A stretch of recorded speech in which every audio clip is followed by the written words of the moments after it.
திருமணம்லாம் பெற்றோர்கள் தானே பார்த்து முடிச்சு வச்சாங்க. பெற்றோர்கள் பார்த்து வச்ச கணவனைத்தான் அன்னைக்குள்ள பெண்கள் திருமணம் முடிச்சுக்கிட்டாங்க. ஆனா ஒரு பிரிவு இல்லையா? ஒரு பிரிவு இல்லை, ஒரு பிரிவினை இல்லை. ஆனால் இன்னைக்கு இருக்கிற பெண்கள் நீங்க தான் பாக்குறீங்க, நீங்க தான் செலக்ட் பண்றீங்க, ஏன் நீங்க தான் காதலிச்சும் கல்யாணம் பண்றீங்க. ஒரு வருஷத்துக்குள்ள ஏன் இத்தனை விவாகரத்து? செத்து போச்சு.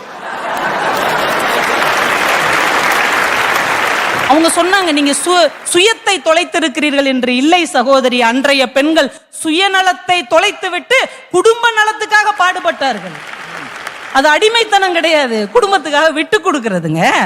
என் கணவன் சொல்றான், எங்க மாமியார் சொல்றாங்க, நான் கேட்கிறேன்னா அது அடிமைத்தனம் இல்லை. அந்த அன்புக்கு நான் அடிபணிகிறேன். நான் இருந்தா எப்படிங்க ஒரு குடும்பம் உருப்படும்? கவிக்கோ தான் ஒரு அழகான கவிதை சொன்னார், சிறகை மடக்காத எந்த பறவையும் கூட்டுக்குள் நுழைய முடியாது என்று சொன்னார். நீங்க வெளியில 1000 அறிவாளியா இருங்க, புத்திசாலித்தனமாக இருங்கள், ஆனால் வீடு என்று வரும்போது அன்புக்கு அடிபணிந்துதான் ஆக வேண்டும். அப்போதுதான் அந்த குடும்பம் வெளிச்சமாக இருக்கும்.